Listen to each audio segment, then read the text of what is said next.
Hello all, welcome back to another new video of learn with Bhavna.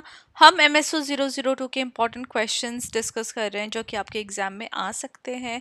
Now जो हमने last question किया था, हमने कंपेयर किया था phenomenological and हर्मेनेटिक approach, right.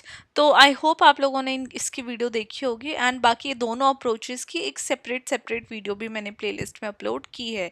Now talking about question 2 regarding participatory method और approach, it all means the same. तो ये क्वेश्चन ऑलरेडी प्लेलिस्ट में अपलोडेड है, आप वहाँ पे जाके चेकआउट कर सकते हैं। Now we are talking about third question, that is various types of sampling methods.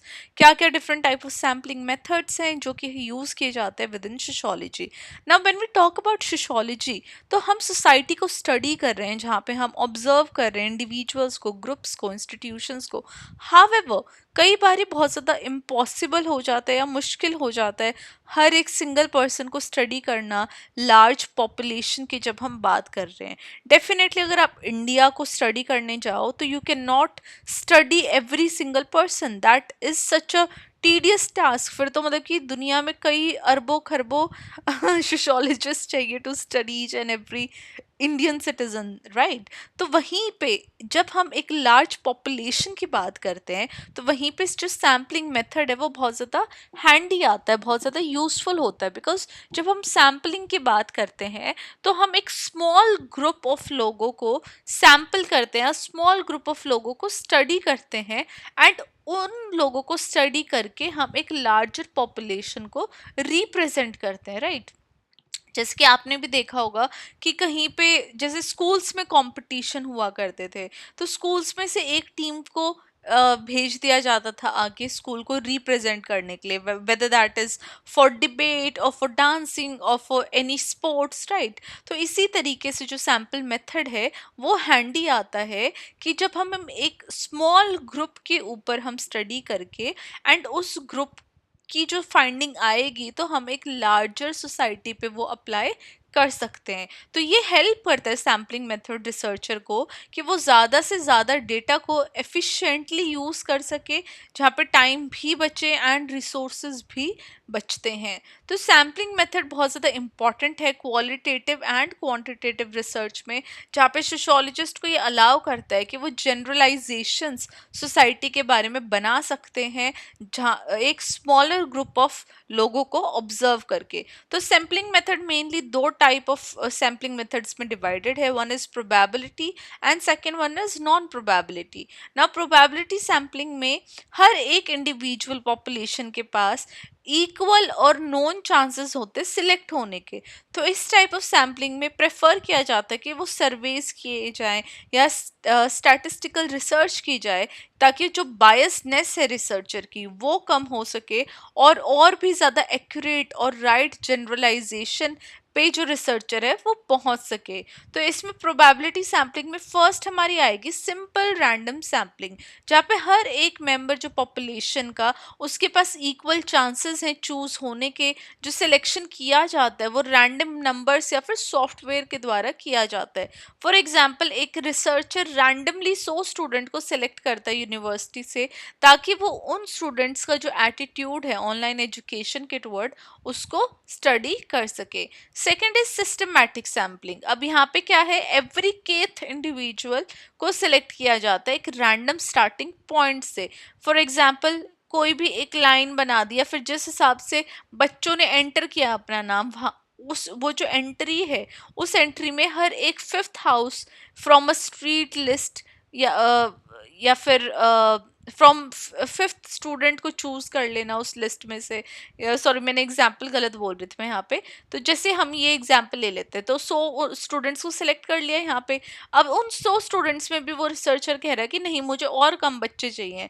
तो जो 100 स्टूडेंट्स के जो नाम लिखे हुए हैं वो रिसर्चर कहेगा कि मैं हर एक थर्ड नंबर की जो बच्चा है उसको सिलेक्ट करूंगा।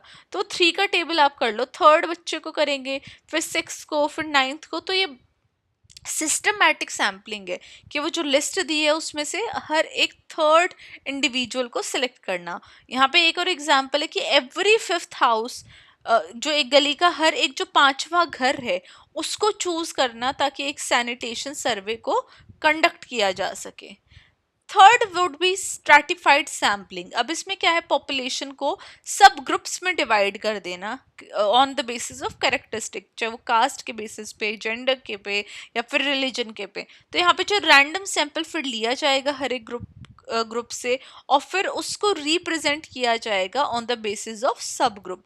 फॉर एग्जाम्पल, जब हम पॉलिटिकल अवेयरनेस के बारे में स्टडी करें, तो हम equal number of SC ST या OBC यूथ को सिलेक्ट कर सके from a district, because of course हमें एक स्ट्रैटिफाइड सैम्पलिंग की भी ज़रूरत है, क्योंकि अगर हम यहाँ पे एक स्पेसिफिक कास्ट को चूज करते हैं, एक स्पेसिफिक जेंडर को चूज करते हैं, एक स्पेसिफिक रिलीजन को चूज करते हैं, तो हम वो जो एप्लीकेशन है, जो हमारा रिजल्ट है, वो फिर हम हर एक पर्टिकुलर पर्सन के ऊपर नहीं थोप सकते या लागू नहीं कर सकते हैं। Fourth would be cluster sampling. अब ये जो पॉपुलेशन है उसको क्लस्टर्स में डिवाइड कर दिया जाता है, क्लस्टर जैसे कि विलेजेस या फिर वार्ड्स, और जो पूरा एंटायर क्लस्टर है उसको रैंडमली सेलेक्ट किया जाता है।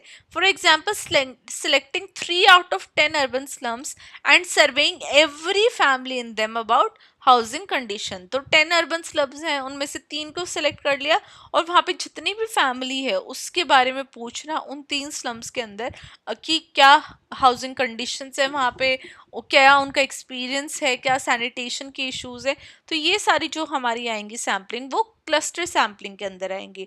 तो ये हमारी 4 type of sampling say that comes under probability sampling, that is simple, systematic, stratified and cluster. Now second is non probability sampling. अब non probability sampling में क्या है, हर एक member of population के पास एक equal या फिर known chance होता है select होने का। अब ये ऑफन यूज की जाती है क्वालिटेटिव स्टडीज में, राइट। अब स्पेशली जहाँ पे जो फोकस है वो डेप्थ के अंदर है रेदर देन जनरलाइजेशन, जहाँ पे जो सोशोलॉजिस्ट है वो कोई भी चीज़ इन डेप्थ जानने की कोशिश करते हैं, तो वहाँ पे नॉन प्रोबेबिलिटी सैम्पलिंग मेथड जो है वो यूज़ किए जाते हैं। तो यहाँ पे फर्स्ट इज कन्वीनियंस सैम्पलिंग। अब रिसर्चर पार्टिसिपेंट्स को सिलेक्ट करता है जो कि इजीली एक्सेसिबल है, जो कि जिनको वो इजीली चूज कर सकता है, बात कर सकता है, उनके बारे में जान सकता है। So that comes under convenience sampling. For example, college student को सर्वे करना कैफेटेरिया में कि उनके सोशल मीडिया यूसेज के ऊपर क्या व्यूज हैं, या फिर किसी भी पर्टिकुलर चीज के ऊपर क्या यूज है, that comes under convenience sampling. Second is purposive sampling, जो कि जजमेंटल सैम्पलिंग के तौर पे भी जानी जाती है। जो रिसर्चर है वो स्पेसिफिक इंडिविजुअल्स को चूज करता है जो कि उसके स्टडी के अकॉर्डिंग उसको बेस्ट सूटेबल लगते हैं। फॉर एग्जाम्पल, विमेन को इंटरव्यू करना कि अगर उन्होंने डोमेस्टिक वायलेंस एक्सपीरियंस किया हुआ है, या फिर डोमेस्टिक वायलेंस जिसके साथ हो रहा है उसको क्या करना चाहिए, कैसे उसको कोप करना चाहिए, या what can be the coping scoping strategies against domestic violence. तो ये सारी जो क्वेश्चन है, ये सारी जो पर्पसिव सैम्पलिंग है, ये बहुत जजमेंटल सैम्पलिंग के तौर पे यूज़ की जाती है, जो कि सिर्फ स्पेसिफिक सूटेबल इंडिविजुअल से करी जाती है। Third is snowball sampling. अब ये बहुत ज़्यादा यूजफुल है हिडन या हार्ड टू रीच पॉपुलेशन को स्टडी करने के लिए, जहाँ पे जो एक जो पार्टिसिपेंट है वो रेफर किया जाता है to the next. For example, drug users को स्टडी करना या फिर सेक्स वर्कर्स को स्टडी करना through the reference from initial contacts, because ये ऐसे ही तो नहीं वो रिसर्चर को पता चल सकता है ना कि भाई this is any drug user या फिर ये सेक्स वर्कर। तो वो कहाँ से पता चलता है, वो कनेक्शन के थ्रू या रेफरेंस के थ्रू ही पता चलता है। So that comes under snowball sampling. ना फोर्थ इज कोटा सैम्पलिंग, जो कि रिसर्चर इंश्योर करता है कि स्पेसिफिक कोटास बनाए जाएं, जैसे जेंडर, एज, कास्ट के बेसिस पे, एंड उनको फिल किया जाए, और जो सिलेक्शन है वो रैंडम नहीं होता है। For example, 50 men and 50 women को इंटरव्यू करना across 3 different income group in an urban survey, ताकि वो जो उनका लाइफ स्टाइल या फिर किसी भी पर्टिकुलर टाइप ऑफ क्वेश्चन है वो उनसे पूछ सके ना। ये हमारे जो 4 टाइप्स थे ये हमने बात कर ली हमारे नॉन प्रोबेबिलिटी सैम्पलिंग के अंदर, convenience, purposes, snowball and quota sampling. इसी के साथ हम कंक्लूड करेंगे हमारा आंसर कहते हुए कि जो सैम्पलिंग मेथड है वो अपने आप में बैकबोन है सोशियोलॉजिकल रिसर्च का। जो प्रोबेबिलिटी सैम्पलिंग है, मेथड्स हैं, वो ऑब्जेक्टिविटी, एक्यूरेसी और आइडियल है लार्ज स्केल सर्वेस के लिए। वहीं पे non probability methods depth, flexibility और सूटेबल हैं क्वालिटेटिव या फिर एक्सप्लोरेटरी रिसर्च के लिए। तो राइट सैम्पलिंग मेथड चूज करना, इट ऑल डिपेंड्स कि जो रिसर्चर है उसका क्या रिसर्च ऑब्जेक्टिव है, किस पॉपुलेशन टाइप पे उसका फोकस है, क्या उसके पास रिसोर्सेज अवेलेबल हैं।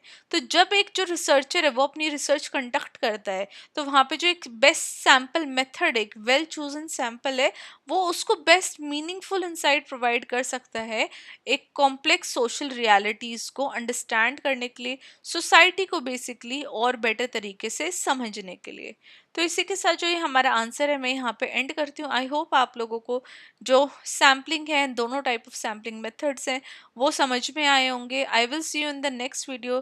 Till then keep on studying, keep on watching all the playlist. If my videos are helping you, please channel को सब्सक्राइब कीजिए, वीडियो को लाइक कीजिए। I will see you in the next video. Till then bye bye, take care and all the very best.